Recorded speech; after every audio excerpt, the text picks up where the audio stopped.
Hello everyone and welcome you all to the Study Squad, and it's time to start today's session. In this session, we're going to cover your daily news analysis, current affair and lastly your gap part all in just 10 minutes. So ये सब कुछ मिलने वाला है आपको सिर्फ और सिर्फ 10 मिनट में. So make sure you subscribe to this channel and do not forget to hit on that tiny bell near it so that every day when we upload the session you get notified. With that, let's get started. आज की पहली news है about the Israel attack. सो कल ही हमने बात करी थी कि आपके जो हमास है, द मिलिटेंट ग्रुप जिसने ये आपकी वॉर स्टार्ट की थी, उन्होंने फाइनली एक्सेप्ट कर लिया था एक सीज फायर के लिए agreement. So they had finally agreed to that कि हम सीज फायर वाला जो प्रपोजल आया था फ्रॉम 2 कंट्रीज. कौन सी 2 कंट्रीज थी जो मीडिएटर थी? एक थी आपकी इजिप्ट और दूसरी थी आपकी Qatar.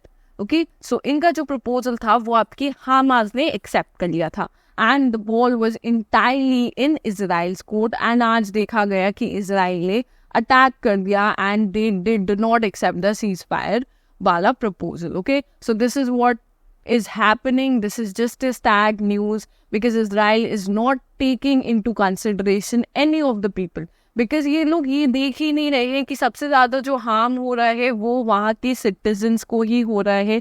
If they're going to continue this kind of war, सिर्फ सिटीजन्स को हार्म होगा.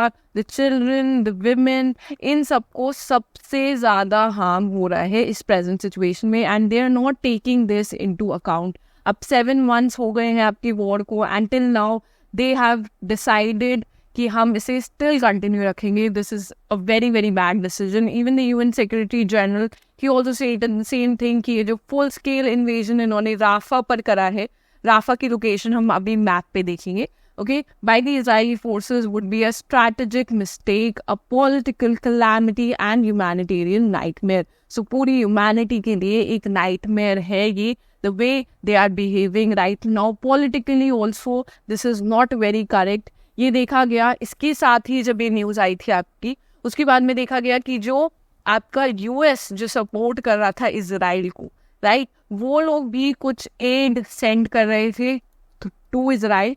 And after knowing about the news that Israel has again attacked Rafah, जो गाजा में है आपकी, this Rafah region basically acts as a crossing border to Egypt.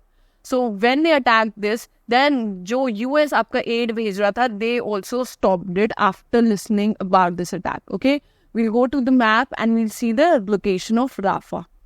अब देखो ये आपका गाजा का रीजन है यहाँ पर. This is the Gaza Strip, you could see. Okay, ये आपका गाजा का पूरा रीजन है एंड दिस पोर्शन यहाँ पर आप रेड डॉट देख सकते हो. This is Rafah. ये आपका राफा है. क्रिटिकल था, ये क्रॉसिंग थी आपकी इजिप्ट में जाने की एंड इन्होंने यहीं पर अपने टैक्स के साथ अटैक कर दिया है. Okay, so this is about the map. आप ये दोनों मैप्स देख सकते हो. अच्छे से देखना मैप बिकॉज इनकी लोकेशन इंपॉर्टेंट है क्योंकि ये आपके देखो काफ़ी ज़्यादा न्यूज़ में रह रहे हैं, इसलिए अच्छे से देखना. इनके बॉर्डर्स भी जो भी आपकी कंट्रीज एसोसिएट करती है इनके बॉर्डर से, वो भी इंपॉर्टेंट हो जाती है आपके लिए. Next topic we come to India and Russia. So now this is a good news for us. ठीक है, एक ये आपकी गुड न्यूज़ है बिकॉज बहुत टाइम से हम देख रहे थे देखो कि एक बैलेंस नहीं बन पा रहा था आपका, एक रूबल रूपी बैलेंस नहीं बन पा रहा था in the trade that we were having with Russia. So उसमें आपकी काफ़ी ज़्यादा प्रॉब्लम्स आ रही थी, राइट. और ये बहुत टाइम से चल रहा था, जब से आपकी वॉर चल रही थी तब से ये चीज़ आपकी चल रही थी कि बैलेंस नहीं बन पा रहा था. अब देखो आपको ये चीज़ पता होनी चाहिए, रशिया इंडिया का सेकेंड लार्जेस्ट पार्टनर है इन इम्पोर्ट्स. हम सबसे ज़्यादा तो हम चाइना से इम्पोर्ट करते हैं. आपका फर्स्ट पे तो आपका चाइना आता है, ठीक है. सेकेंड पे जो आता है दैट इज रशिया, हम जहाँ से सबसे ज़्यादा आपके इम्पोर्ट्स करते हैं. सो व्हाट हैपेंड कि अब वहाँ पर आपकी देखो यूएसए ने काटसा लगा रखे हैं, वहाँ पे सैंक्शंस लगा रखे हैं. सो आपका डॉलर में नहीं हो पा रहा है trade. So because of that अब क्या है कि हमें एक सोर्स बनाना था, हमें एक ऐसा चैनल क्रिएट करना था जिससे हम पेमेंट कर पाए और एक बैलेंस भी मेंटेन रहे. एंड फाइनली देखा गया कि अब ये आपकी क्राइसिस खत्म हो गई है ऑल थैंक्स टू आरबीआई.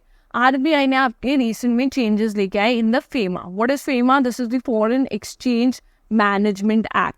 सो इसके रेगुलेशंस में इन्होंने चेंजेस लाए एंड बिकॉज ऑफ दैट अब फाइनली एक आपका पेमेंट चैनल क्रिएट हो गया है फॉर द ट्रेड. अब देखो यूएसए सैंक्शंस लगाए रशिया पे, बट हमें वहाँ से फ़ायदा मिल रहा है. हमें मिल रहा है अगर वो हमें कम पैसों में ऑयल दे रहे हैं, then why should we not buy it. And हमें तो ये लेना ही लेना है, इसलिए आपके लिए ये चैनल बहुत ज़्यादा इंपॉर्टेंट हो जाता है, ठीक है। सो क्या चेंजेस आए हैं, we will study about that. अब देखो RBI का ये जो चेंज आया है, इसके अंडर क्या होगा, इसके अंदर I tell you in a very simple way. अब इसमें आपके जो बैंक्स हैं, ठीक है, बैंक्स ने टाई अप किया है, रशिया के बैंक्स हो गए एंड देन इंडिया के बैंक्स हो गए, तो इन लोगों ने टाई अप किया है टू मेक अकाउंट्स, ठीक है। अब क्या होगा, इसमें आपका कोई इंडियन पर्सन है, वो जो रशिया की बैंक है उसमें एक अपना अकाउंट रख सकता है, एंड द सेम वे एक रशियन पर्सन भी इंडिया की बैंक अकाउंट में, इंडिया के बैंक्स में एक अकाउंट रख पाएगा, जिसकी वजह से आपका ट्रेड काफ़ी ईजी हो जाएगा, जिसमें आप जो उनका अकाउंट है उसमें आप अपनी करेंसी में ही बेच पाओगे money. So this will help with this entire trade जो आपका चल रहा है, ओके। सो इन्होंने एक see this RBI after the amendment in the FEMA regulations and procedures has made it possible for Russian entities to invest in a whole bouquet of avenues which the country has started to make a full use now। बहुत सारे avenues में भी invest कर पाएंगी आप, जो Russia के लोग हैं, ठीक है, वो इन्वेस्ट कर पाएंगी, ठीक है, बहुत सारी चीज़ों में इन्वेस्ट कर पाएंगे, इक्विटी एंड ऑल में, एंड इवन इंडियंस को डू इट, ओके। सो आपके पास जो पेमेंट का ये जो प्रोसीजर चल रहा था, ये मैकेनिज्म था जो बहुत ज़्यादा ब्लॉकेज पे था, वो अब आपका स्टार्ट हो जाएगा। इन्होंने एक वोस्ट्रो अकाउंट के नेम से बनाए हैं, this will be the name of the accounts जो आप होल्ड कर पाओगे in the other country, okay. So देखो इसमें under the mechanism a number of Russian banks such as Gazprom, Rosbank, they have opened their rupee Vostro accounts. This is the name, Vostro accounts, with the authorized dealer banks in India such as UCO, HDFC, ICIC for enabling rupee trade between the two countries, ठीक है। So इससे कर पाएगा। Also Russia is also being allowed to invest in equity and debt, इनमें भी invest कर पाएगा, and it has shown tremendous interest in doing so. The source has added, so this is all from the source, ये जो आपका article है, so that has added कि वो इन्वेस्ट कर पाएंगे इक्विटी और डेट में भी, okay। So this is a very very good news for both India and Russia है।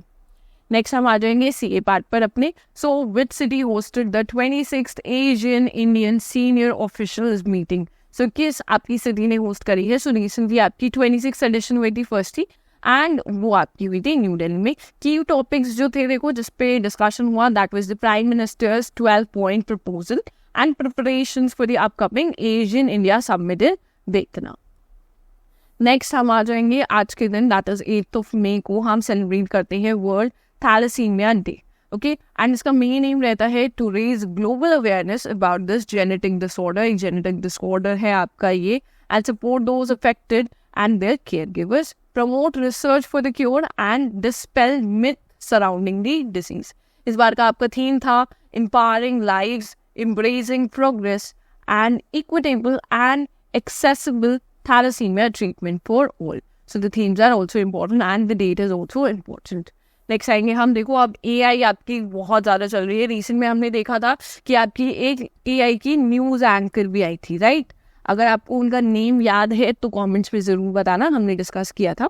अब रिसेंट में आपकी एक कंट्री है जिसने अनवील करी है आपकी AI powered digital spokesperson for its foreign ministry. तो फॉरेन मिनिस्ट्री के लिए उन्होंने एक AI generated digital spokesperson बनाई है।